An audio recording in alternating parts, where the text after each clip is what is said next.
S.H Figuarts Son Gohan Kid Era was released on the 24th of November in Japan as a Bandai Premium Web Exclusive and retails for 5,500 yen or roughly $55 US.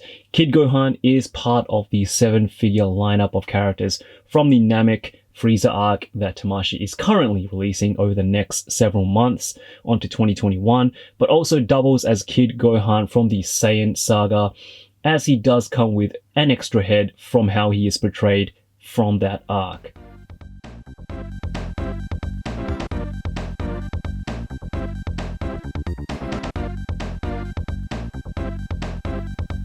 So Kid Gohan is basically a retool of Kid Goku, as he does use the exact same parts from his legs, lower torso, and arms. Everything else, like Gohan's feet, belt, upper torso, and collar piece, is new and for the most part utilizes the smaller Goku body pretty well to achieve Gohan's look from this era.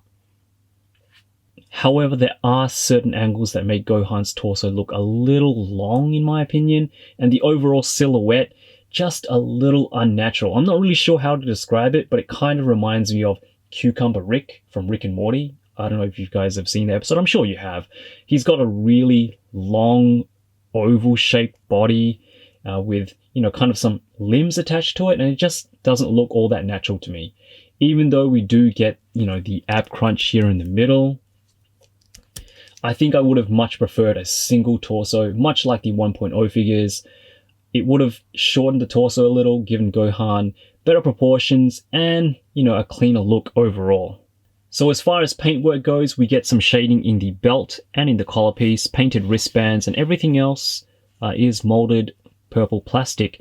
The feet, like Piccolo, are unpainted brown plastic, which is unfortunate because I think, just a simple wash would have gone a long way in bringing out some of that detail, because the sculpt work is definitely there.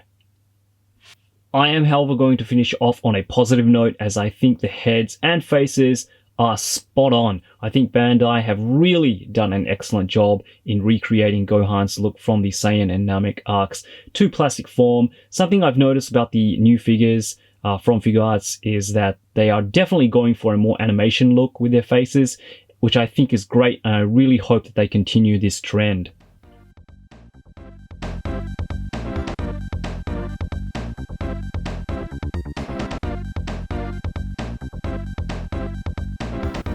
Alright everybody, so for articulation we're going to be using the Saiyan Arc head, because this actual head has a bit of articulation here at the back. His, I guess, a longer piece of hair here is on a ball joint, so you can swivel it back and forth and it can move up and down. His head is on a double hinged ball peg, and it's easier just to remove the head to show you guys what the joint is like. So there are 2 hinges at the base and at where the head actually connects to the ball peg, so there is 2 hinges right there.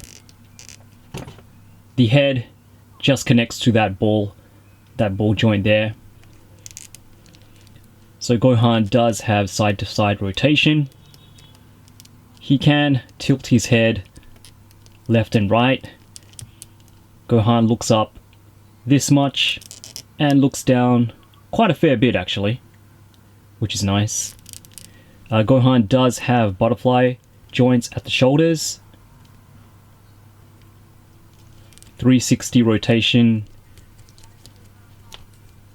He does move his arms a little bit past 90 degrees. You have bicep swivel, upper bicep swivel, a single jointed elbow, which only gets you 90 degrees.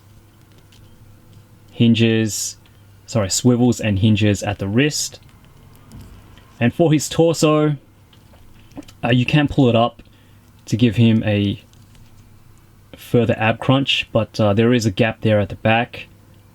And it does make his torso look, irregularly long. So I don't really like to use that joint all too much or stretch it out all too much. But yeah, he does have some ab crunch nevertheless, even if you don't stretch out that joint.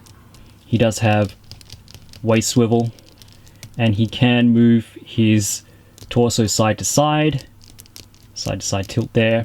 For his legs, he gets really good range forward and back splits, side splits.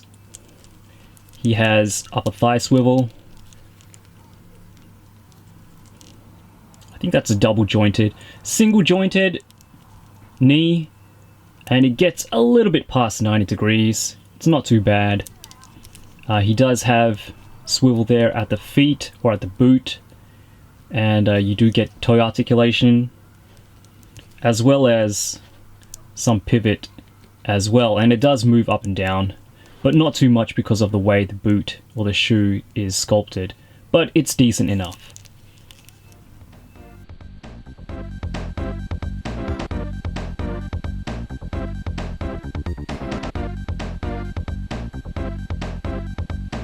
And yes, all faces are interchangeable with both heads, so all you need to do to replace them is to pop off the head you currently have on, take the bangs off, remove the faceplate,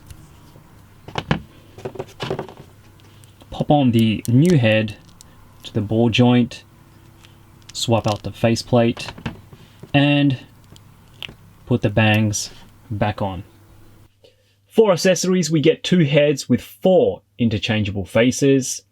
And as much as I love the look of these faces and think they jumped right out of the animation, I would have liked to see a happy smiling face for Gohan. It would have added a lot more playability and posing options with Piccolo and Goku. A missed opportunity, I think. We also get some hands. We get 2 fists, 2 blast hands, 2 fighting pose hands, 2 Dragon Ball holding hands, 2 hands for this particular pose, and a right hand to hold the Dragon Ball radar, which is also included.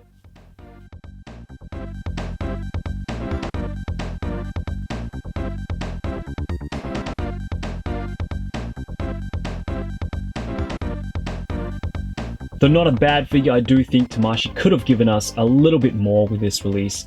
Again, I'm not 100% sold on the proportions, and though using the Kid Goku body as a base wasn't at all a bad idea, I think skipping the double torso would have given us an overall better looking figure with a nicer looking silhouette. And for the price, which is roughly the same as Kid Goku, I think Tamashii should have packed in just a little bit more, a smiling face, and maybe an effect piece like his Masenko attack. Don't get me wrong, I am happy to get another version of Gohan, but I really do think Tamashii need to show a bit more love for this character. We've gotten, I think, about 5 versions of Gohan so far, and with the exception of the Battle Damage Super Saiyan 2 Gohan, which is an excellent release, all the other figures kind of have their problems. Hopefully Tamashii decides to give us an updated Ultimate Gohan in the near future, or even an updated Cell Arc Gohan with a cape. Anyway, hope you enjoyed the review. As always, thank you so much for watching. You guys are awesome. Stay safe, keep healthy, and I'll be seeing you all very soon. Yoroshiku!